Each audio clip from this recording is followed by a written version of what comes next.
No one. What's up, Gator Nation? Welcome into the latest Gators Online Podcast. Zach Abolverdi and Nick Torre here live from Spurrier's Gridiron Grill.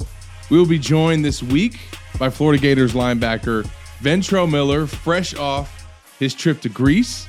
Nick and I are a little jealous, but he's going to share some of those experiences. We're going to live vicariously through him and also hear how his summer's been going with the football team. So, and I don't think Nick is going to bail on me this week for the second segment. So you guys are going to get us all the way through. I may. I don't know. Stay tuned. I held it down. I never doubt that you would hold it down. Listen, I had to talk about recruiting and set the people up for Jaden Rashada, and you just were out of there. Like, it's a good business move on my part. Good business move on my part. I tried to escape the madness. I decided to take the family to North Carolina for the weekend, and God bless Corey Bender, who had to track that recruitment on Sunday, and I was just able to be off the grid. And I thought that might be a good move on my part. It got violent. It got violent on the message board on social media. But I feel like if you're following Corey enough, and if you're following Corey, you knew where everything was. I was lucky enough that I had some sources and was able to maybe help Corey a little bit. But I knew, like, right when he pushed the date back, I had some people down in Miami telling me, hey, Jaden Rashada's coming on an official visit to Miami.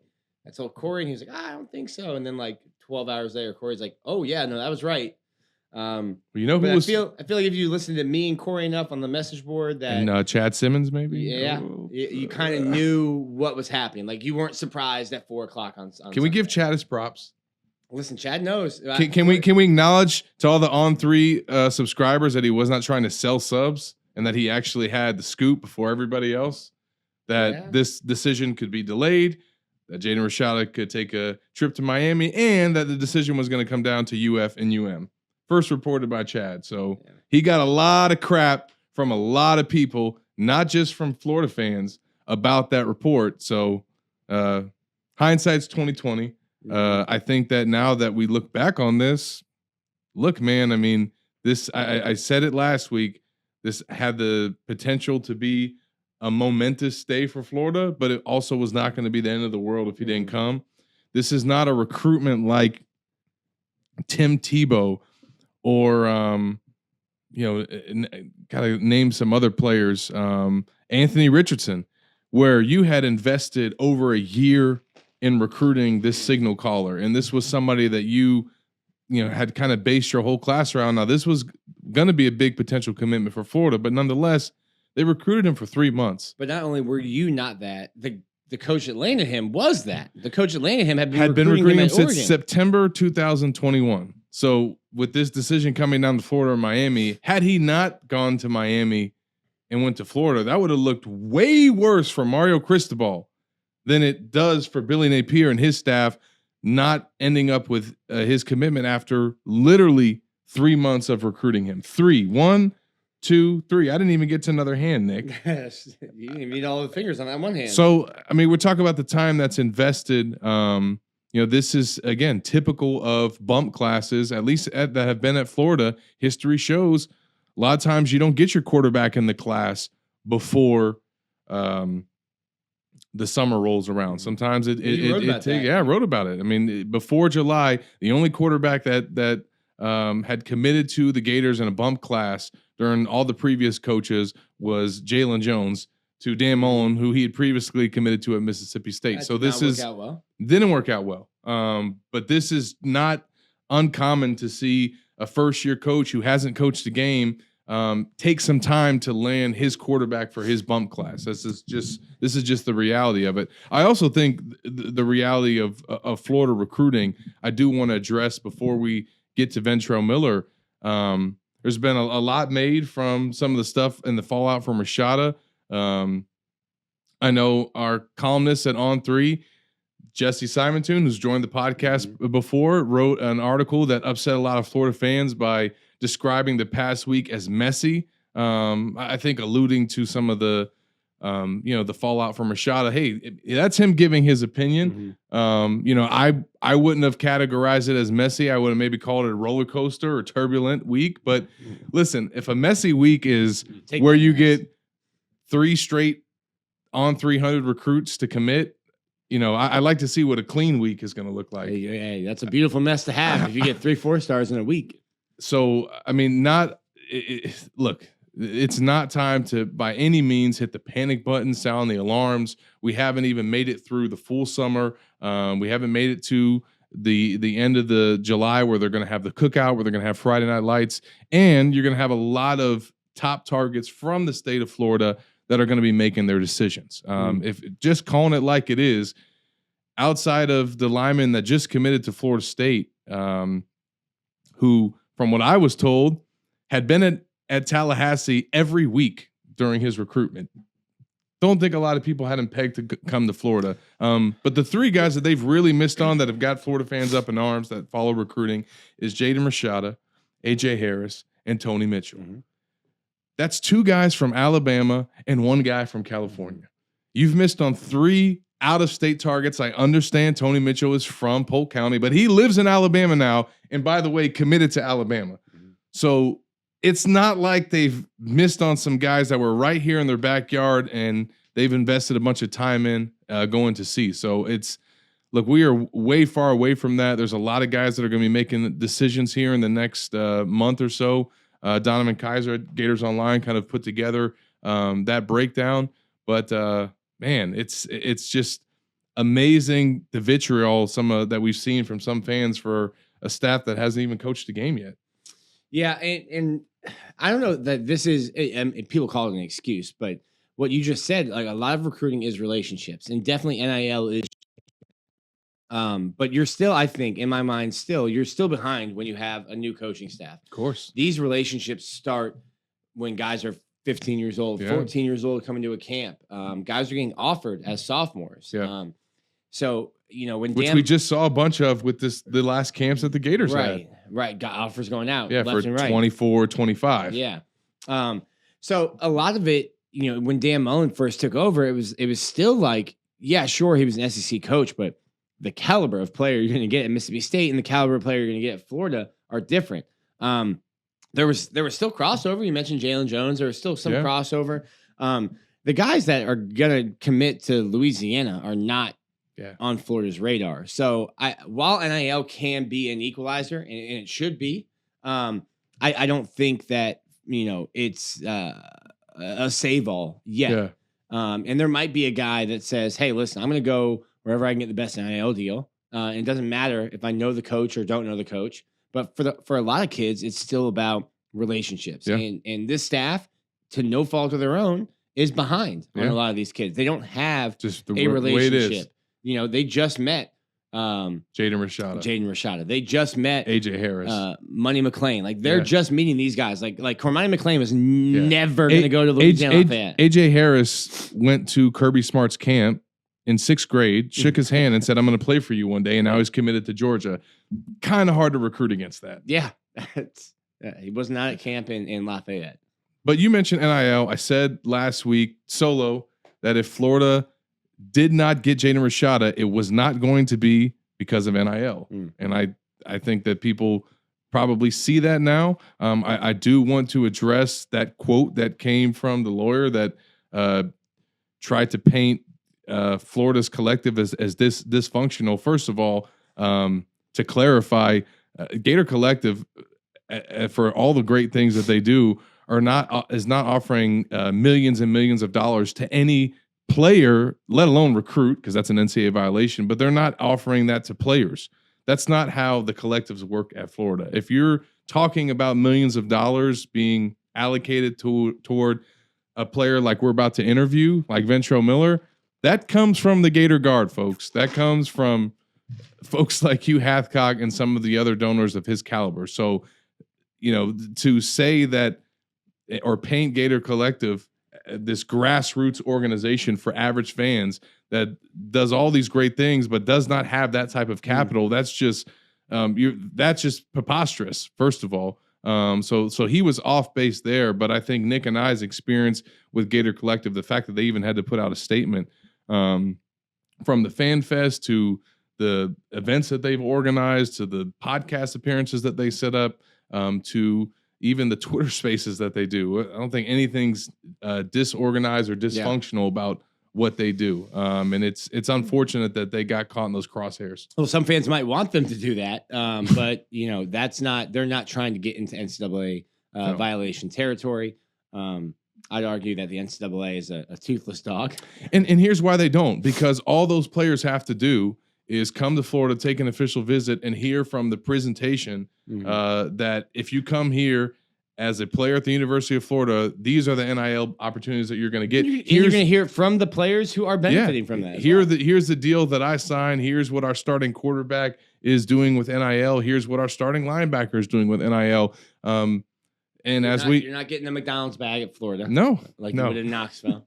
So it's just, look, if a recruit makes a decision to not come to Florida, it is not going to be because of NIL not being in place. And I think that what that lawyer, for all the comments that he did make, if you want to take anything from what he said, Florida isn't lacking in the NIL department. And I think that's the reason why a lot of their top players have stayed here and haven't gone to other schools, like we've seen a little bit, some of the musical chairs this offseason, including the gentleman that we're about to speak with, Ventrell Miller. We saw the reports during, I think, the story from The Athletic, where Eddie Rojas said there was a ton of collectives that were kind of putting feelers out for him, being a 6-year veteran SEC linebacker. He's quite the hot commodity. And, if things are not in place at Florida to keep a guy like that taken care of, if things were dysfunctional, I don't think Ventrell Miller and guys like and Anthony Richardson and some of these other high caliber players would be here. That's just the reality of it. So the reality of where we're at now is that you're having to recruit your guys on campus. And Billy Napier has said it. And until you've used your first transfer, your get out of transfer free card, until you've used that, you're a free agent every year. Yeah. And dysfunctional would be having a collective not in place and having it not working the way it's supposed to work. And you're seeing player after player after player exit your program. That's not happening. Anybody that's like Arizona State. or Pitt.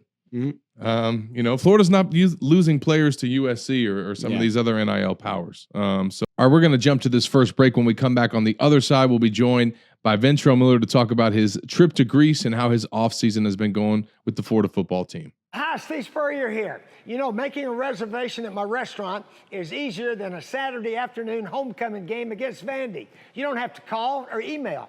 Just go to spurriers.com, hit the reservation button, pick a date, number of guests, and a time. It's so simple, I can do it. In fact, I just did. Maybe I'll see you tonight.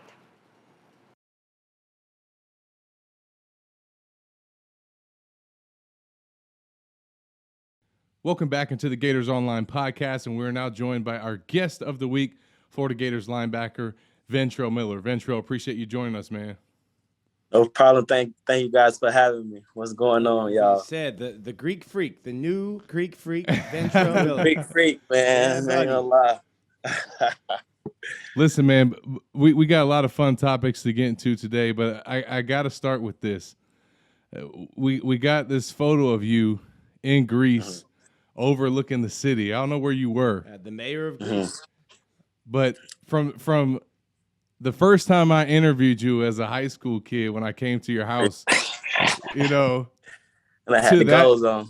Yeah, to that guy that was looking over the city in Greece. Like, how far have you came, and what's it like to, come this far in life with a trip like that?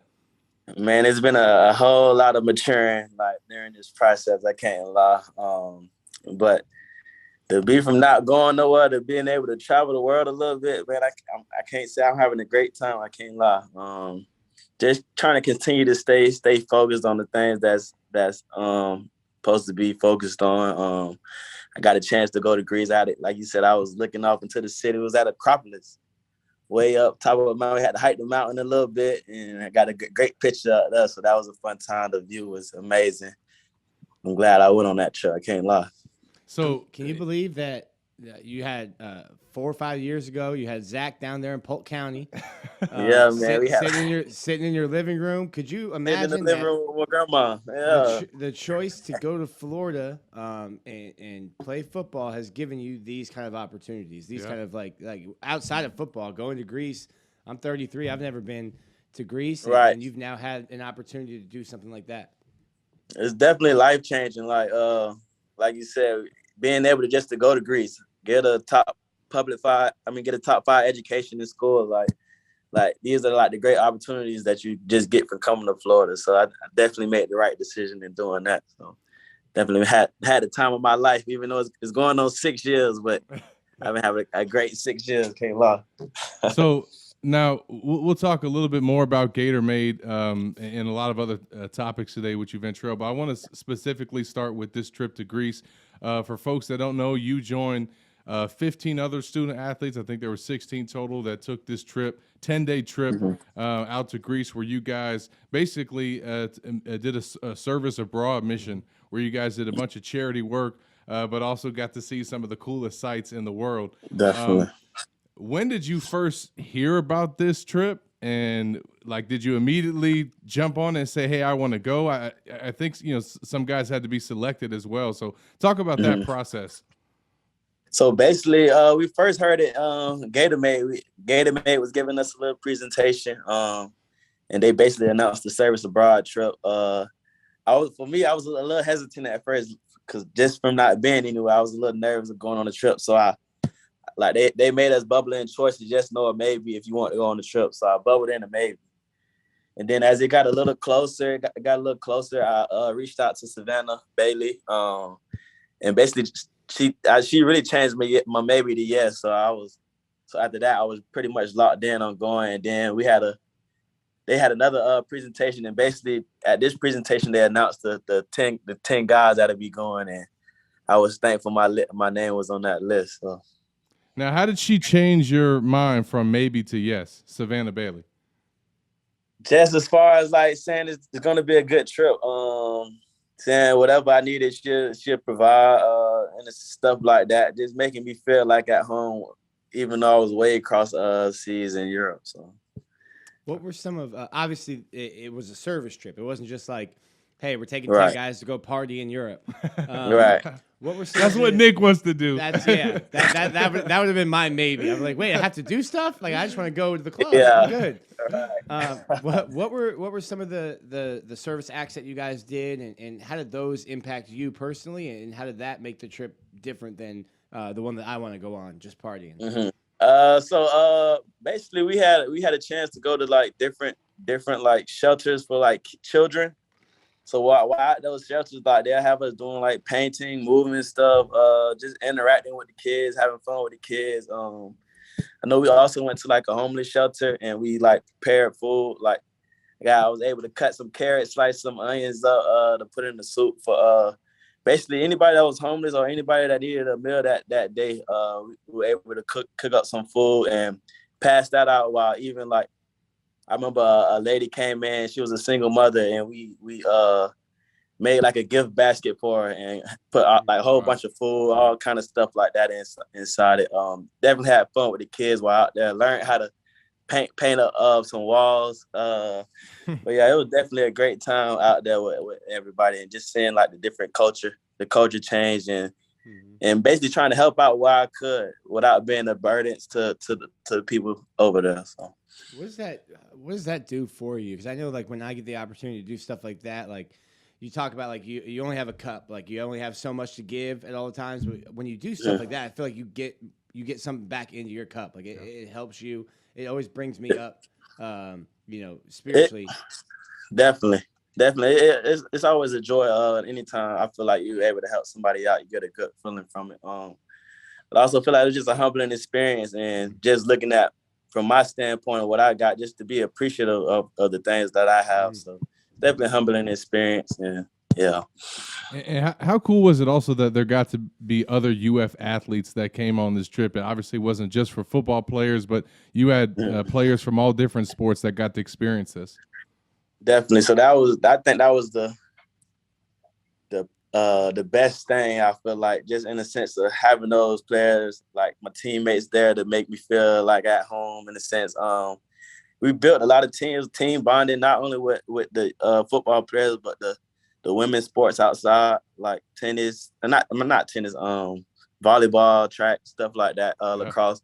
But being able to they get to know those girls, and it just made it seem like Florida was a family, and that's just how I felt out there. Like it was just a family environment. Everybody got to learn more about each other, and I feel like it was a good trip just to bond with my peers.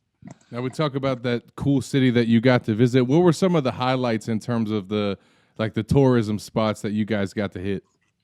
So while in Athens, we got to hit Acropolis. So that's like all in your history books and stuff. So we got to see that. And then that amazing view, that picture they got of me.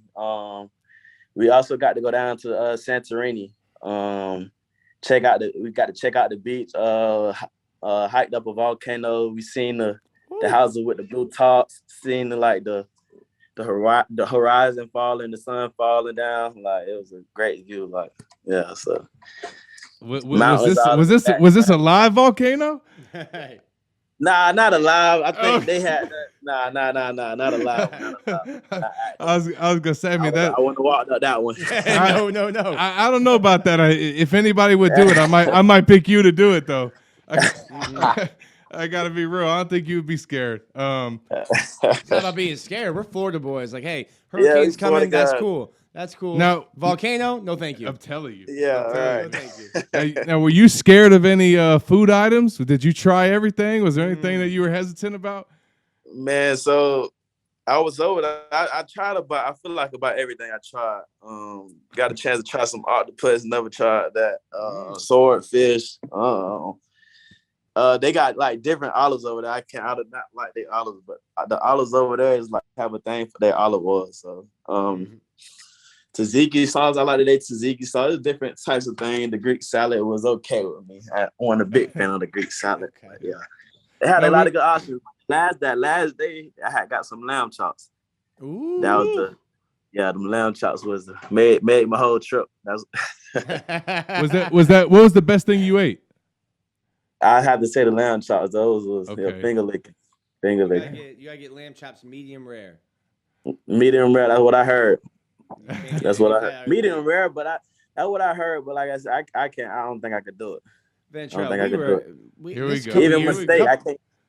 That's what the boys always tell me. Yeah, a couple years back, we were at a steakhouse in Nashville for a game, and Zach orders a filet mignon medium well.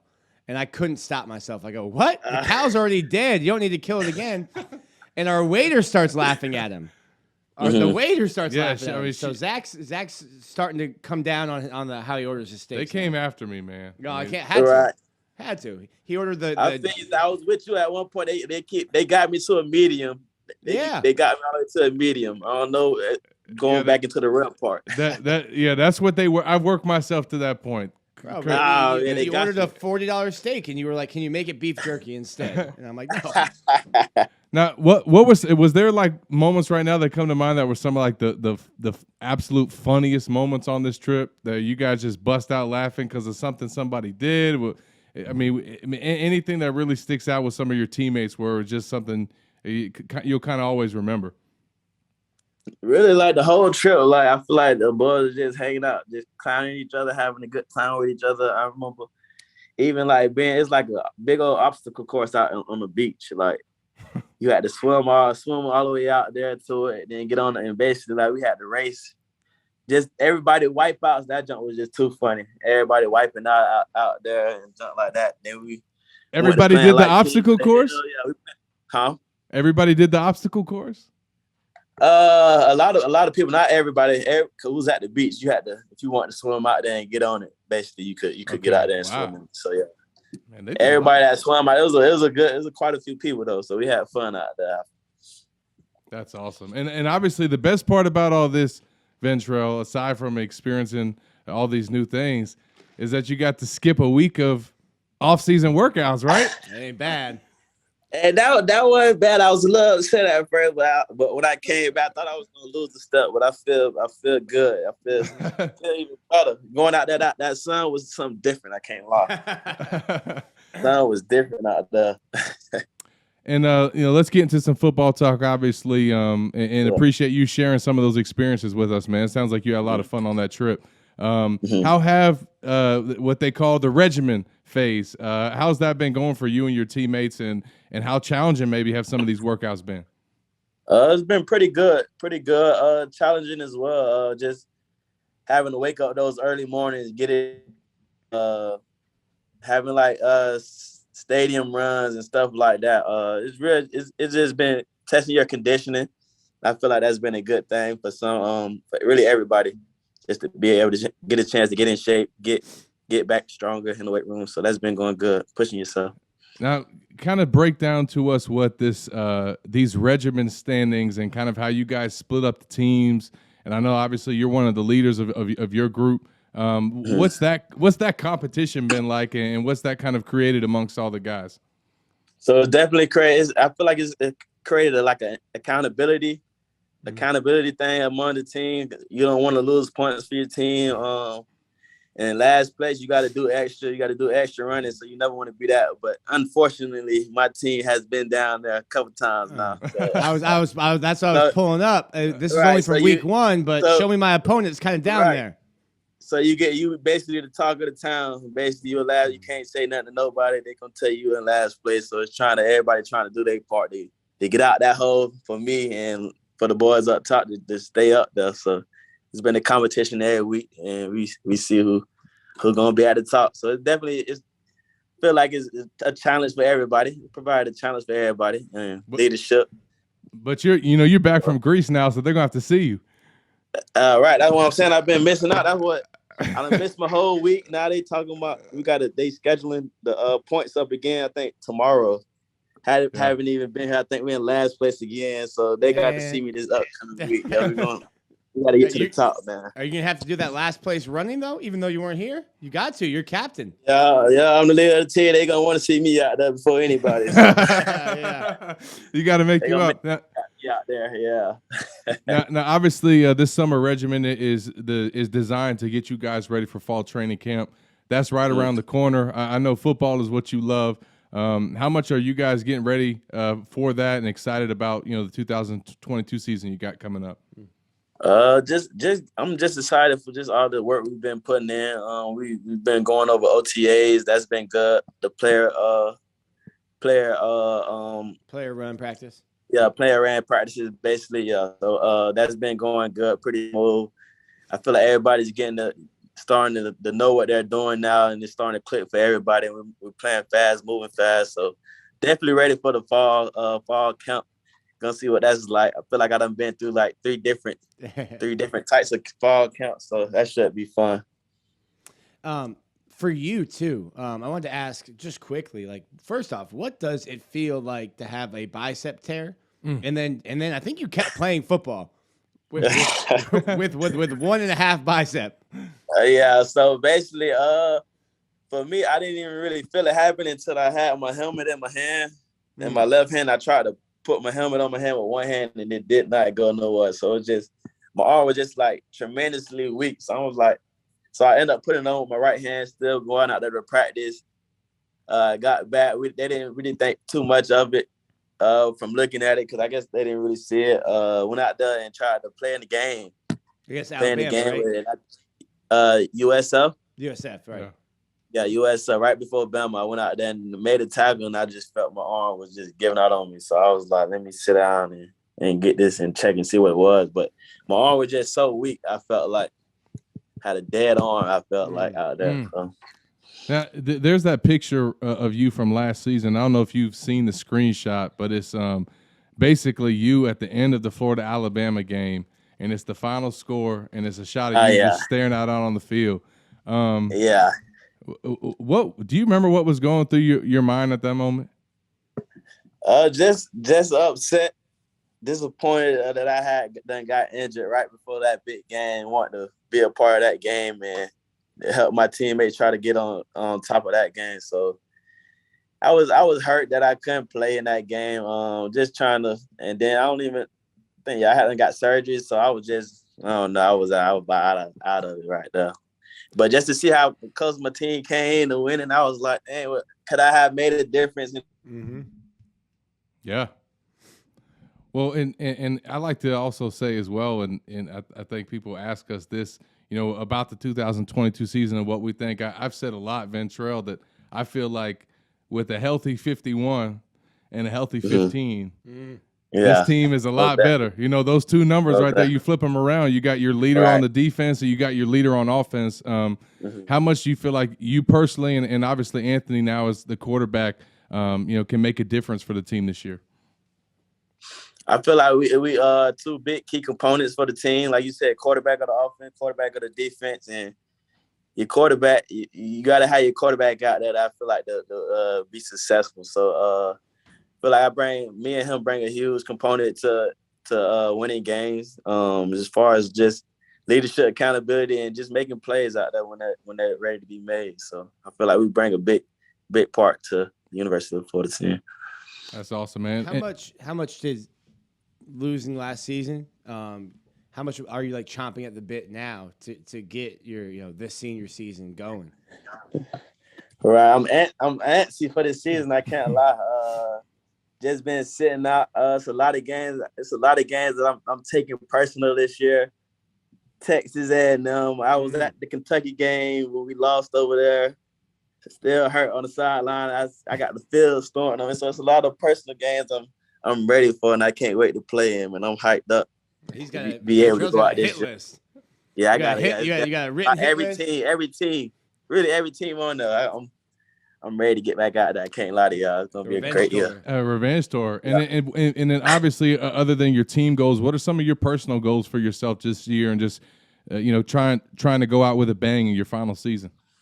Man, I think the goal is always go out and be the best linebacker in the country. So I'm starting off with that. Buckets one of those type of goals. I feel like I set the bar high for myself to go out and accomplish those things. So that's what I'm looking forward to this year. That's awesome, man. Final couple of things for you, Ventrell. This interview is being brought to you guys by Gator Collective. You're one of the members of that collective, and just kind of want to talk to you about what that has done for you and some of your other teammates in terms of just these NIL opportunities that it's provided, and just the way that they take care of you guys as well, so that you don't even have to entertain going to another school that might be doing more with NIL.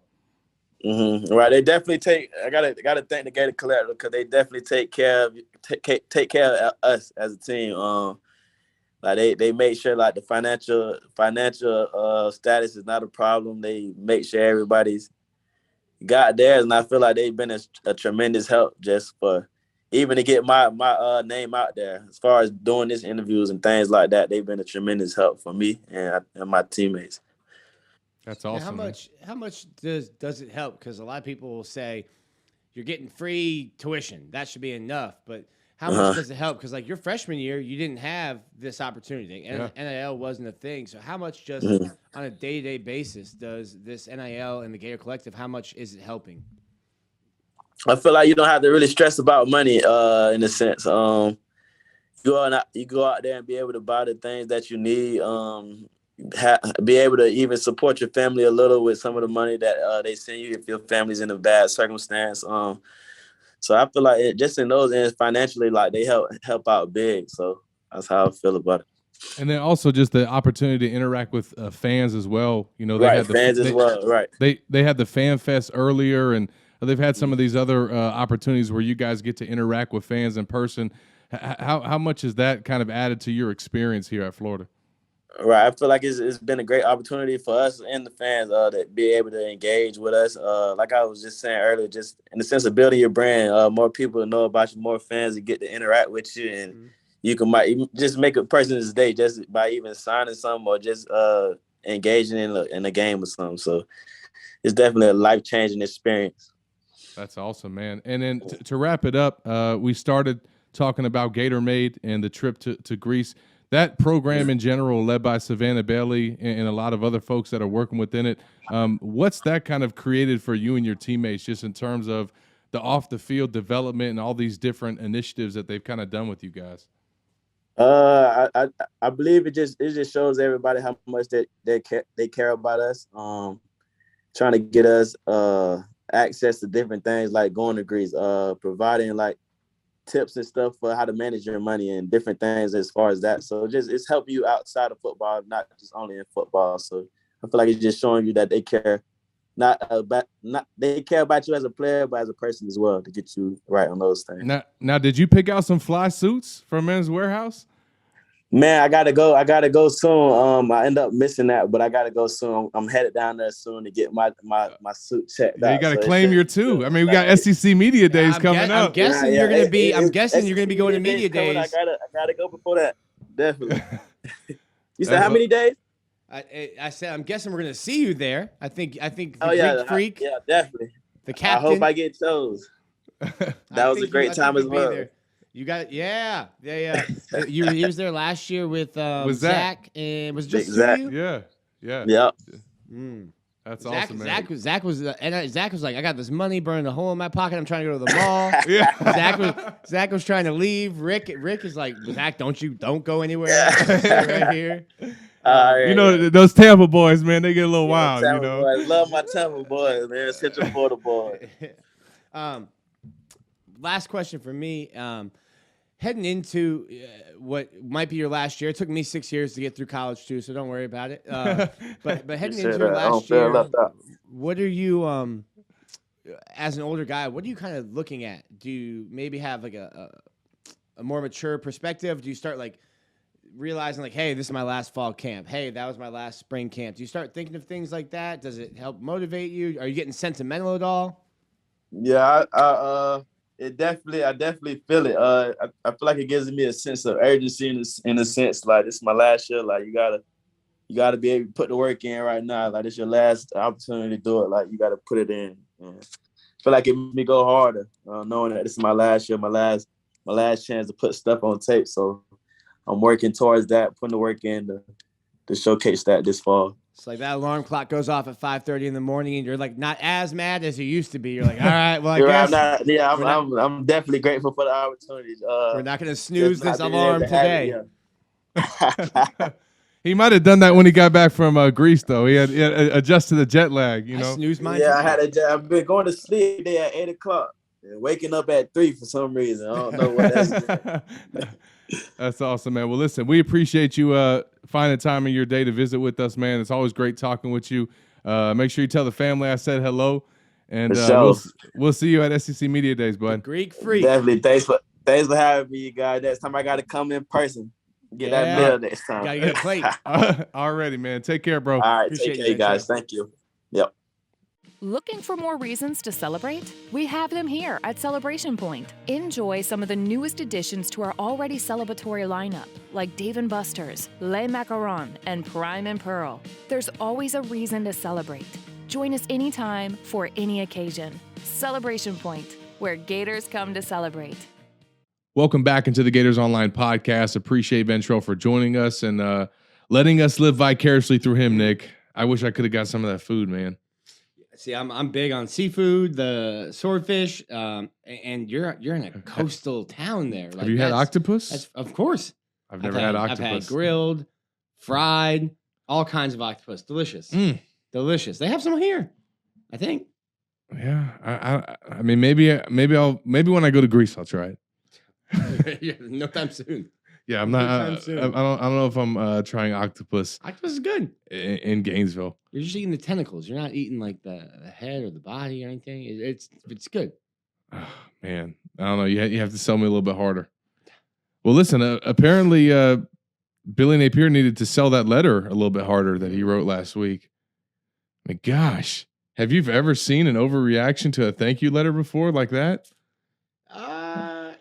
All you had to do was just put your finger on the pulse of the fans and be like, let's shelve this to next week. Yeah, or next month. I don't think the fan base was ready and receptive for that message at that time. The problem was that my first reaction, I saw it and I was like, probably not the time to send that one out. But listen, my thing was people took it as a response to recruiting. And he literally didn't even broach the subject in the letter. Like it was clearly a thank you to the fans for coming out to the spring speaking tour, coming out to the spring game, supporting them throughout the offseason, and then him basically reiterating his mission statement and what his plans are for NIL and for GatorMade. Like it was a very simple letter. And so you and I only went to one spring meeting, and you went to a bunch of them, a speaking tour.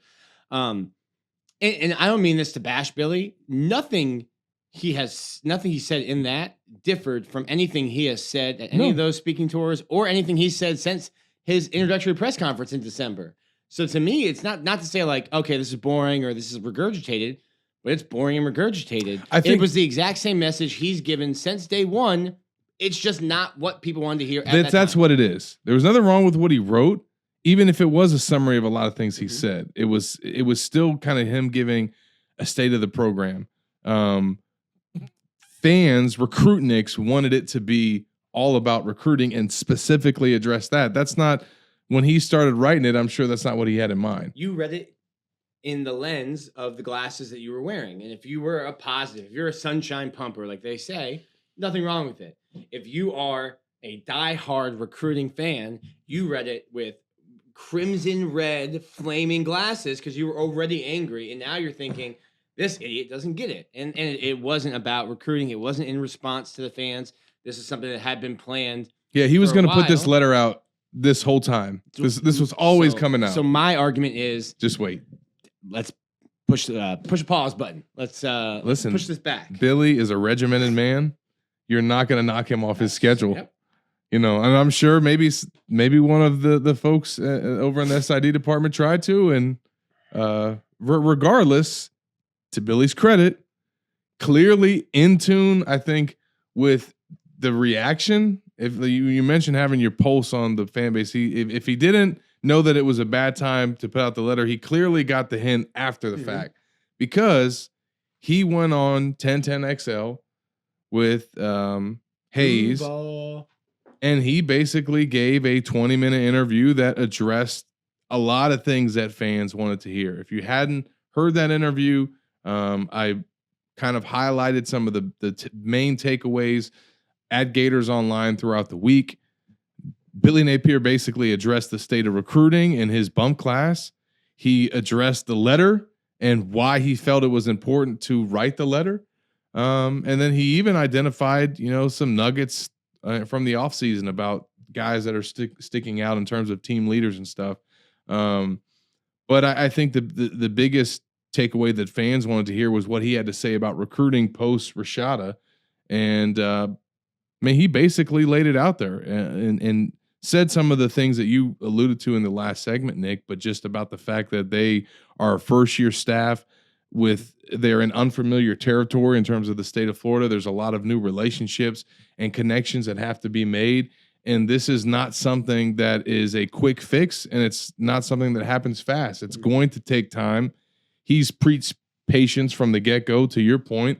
I've written two of those. Just like feeling the pulse of the fan base. I think I've written two of those. Like, hey man, he told you to be patient. He did from the first press conference. And listen, I'm not going to drop the F-bomb like my man Richard Johnson, but if you guys heard him this week, Billy said it was going to take time, and guess what? It's taken time. Now, it's not like they're completely have a recruiting drought and they're off in the desert. They just got 3 straight top 300 recruits. So they've filled some needs in their class. They obviously hadn't hit on a quarterback yet. But there's a lot of teams right now that are not either as good as Florida is right now, which now they're ranked 17 in the On3 recruiting rankings after getting Sharif Denson, who, by the way, released just a phenomenal commitment video. Yeah. Shout out to Randy Mickens for the lob on that. If I got to compete with Randy, Nick, I don't know. I might have to hang it up. You got to step your recruiting game up, Zach. That was, and for anyone that hadn't seen it, I thought it was a great deal. They got a bunch of guys, Fred Weary, Gus Scott, a bunch of guys who had gone from Jacksonville, where Sharif is from, and said their high school. They had highlights of them. Jacksonville is Gator country. Yeah, it's cool. Just a really well done video, and then the video ends with Sharif sitting on his couch. Yeah. Says his school and drops the commitment. And what's dope now is that Randy can make a video like that and send it to a recruit, and he can use it. Mm-hmm. Before, the NCAA said you could not. Mm-hmm. You could send a recruit edits. You could send them all these things. But I think the rule was like you literally couldn't have anything moving. You could have no visual effects. No GIFs. Yeah, no GIFs. Like there could be nothing personalized. If it was personalized, it had to be just a straight still edit. And now that's obviously changed the game because you see all these recruits, not just at Florida, but that go through these different official visits, and then boom, they leave and they drop this awesome commitment edit video.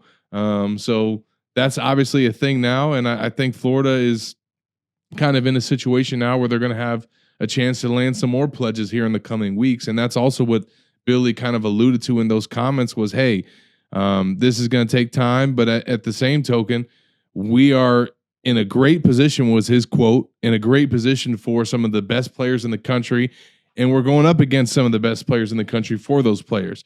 To him, that's a good sign. He feels confident in the army that they have, that they're going to be able, when push comes to shove, to land some of those pledges when it's time to close, whether that's in the coming weeks or whether that's the early signing period or National Signing Day. I think that they've obviously shown some recruiting chops. There's still a lot of ground to be made up. As Nick said, there's still a lot of relationships to be built. And until they play a game, coach a game, you know, don't even have that to sell yet. I mean, what happens if Anthony Richardson goes out there and becomes the first round pick that everybody's projecting him to be, and the Gators start out the season really hot and he lights it up? I don't think they're going to have any problem recruiting quarterbacks. I don't know if you saw the stat that came out from David's week on Florida's offensive line. I mean, they're bringing back a pretty productive unit up front, a really talented quarterback. They added some pieces now at receiver with Ricky Pearsall, and their running back room was so deep that DeMarcus Bowman hit the transfer portal. So I think that at this point, there's a lot to like about what they have on offense. Still some question marks as well, but if they have a good product and a good season, that's going to help recruiting. And we saw Gervon Dexter tweet out recently at a fan that was kind of complaining about recruiting, said, hey, man, this staff is doing great things. And another response, he said, recruiting is all about winning games. You know, and I think that when he decided to come to Florida as a 5-star recruit from the Lakeland area, this program was winning games. The Gators were coming off a really good stretch. So if the Gators can get to that point and have a lot of things on the field, that's going to sell this place better than anything else. And as much as we give Dan Mullen crap for not recruiting, my first time talking to Gervon Dexter, we were at the Cotton Bowl, and Dan Mullen is FaceTiming somebody from AT&T Stadium. I'm like, that's awesome. He's doing it from this beautiful $1 billion stadium, while another coach might be doing it from the football offices or from the living room. And I said, hey, he's talking to so-and-so here. I didn't know who it was. And Gervon just hits me in the DM and goes, yo, that was me. And I'm like, oh, there you go. Beautiful. Wow. That's dope. Well, and one thing I'll say about that, one complaint that fans had about Mullen is that he wouldn't address recruiting. He wouldn't, unless it was recruiting season, right? I mean, Billy came right out with the fan base frustrated and just addressed it head on and said how he felt, kind of talked about where he feels like this bump class is at, and also talked about some of the other things that he's got going on this offseason. So obviously not only a busy recruiting time for him, also the basketball staff, as well as Todd Golden landed his first commitment for the 2023 class. Thomas Hawk is how you pronounce his last name, although it doesn't look like spelled like that. Yeah. But he's a guy that actually was initially a 2022 prospect and is now part of the 2023 class. Had maybe a chance to maybe reclassify back to 2022. And some fans were curious if he might do that because he's a power forward and Golden is looking for one more big for the roster spot that he has available for this season. But he is going to stay in the 2023 class, and he's now their first commit. Talking to some folks that are familiar with him, this guy he is a late bloomer, a guy that has a great frame at 6'9", 200 pounds. He can shoot the three, and he's feisty defensively. Folks might feel like he's got a chance to rise up the recruiting rankings and maybe be a top 150, top 100 guy in the 2023 cycle. So they've got that going. And then, Nick, obviously, we didn't get a chance to have you address it last week, but a lot of moving parts with the Florida baseball roster, from commitments to transfer additions to obviously portals.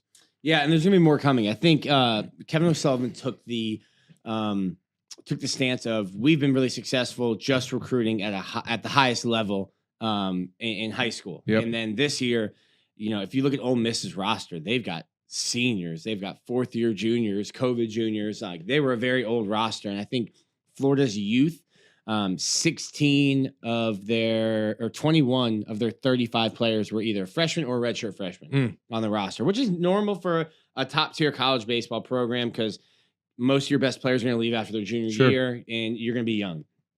They lost a bunch of games, I think, this year due to youth, due to inexperience in the bullpen, and you're going up against older teams. So I think that coupled with the success of the BT Riopel in the transfer portal, they're completely changing what they're doing. So Florida, and there's some guys that left, like Nick Pogue, Timmy Manning, some guys who have been big contributors, Chris Armstrong. Florida's not pushing any good players out. Guys are transferring because they have they're looking for more playing time, more innings, more at-bats. And they're going out and getting guys in the portal. Yeah. The two that they've gotten, I think Dale Thomas, I think will get to campus, who is an infielder, and I'm blanking on the other guy's name. From Mercer. From Mercer. The outfielder from Mercer, I'm blanking on his name right now. He's a top 5 draft pick, like top 5 rounds. I think if he goes in the top 3, he won't come. If he falls out of the top 3 rounds, then it's interesting. But when you're negotiating that signing bonus, you might get some extra money if your backup option is Florida versus Mercer. But same with Kevin, and some people might not like that, but same from Kevin O'Sullivan's perspective. He's dealt this with high school players all the time. If this kid wants to come, he can hit 20 home runs. Like if this kid wants to come, we got a spot for you. You don't tell him no. Even if you might only be getting used as a negotiation ploy, you don't tell that kid no. And they're not done in the portal either. But to his credit, though, he's had to deal with that from guys coming out of the high school ranks forever. I mean, this is not his first rodeo. These are just older guys. Same rodeo, but just older guys, older bulls.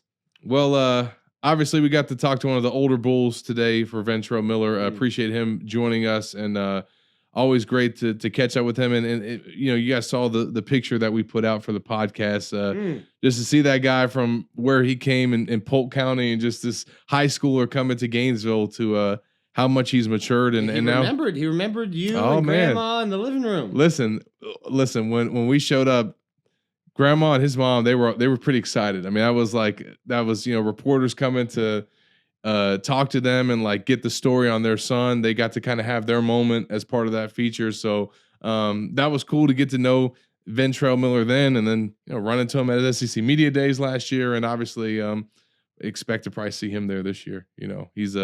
He's definitely one of the voices of this team and one of the leaders as well. So I don't know if they're going to pick captains, but if Gators Online is picking captains, he's got my seat. I'm going. Just give me 1 and 5. Those are the only 2 numbers I need. 15 and 51.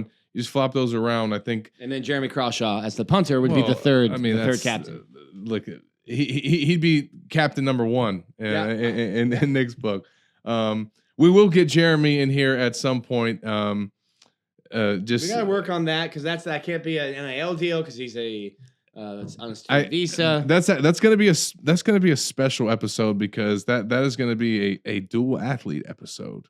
Dual athlete. Yeah, we're gonna have 2 athletes in here, and no, it's not gonna be another punter. Sorry, Nick. But it will be a national champion. I'll just leave that there. So a little tease for you guys. So appreciate you guys tuning in this week. Appreciate Ventrell for joining us. We'll be back next week with a new episode. For Nick Del Torre, I'm Zach Abolverdi.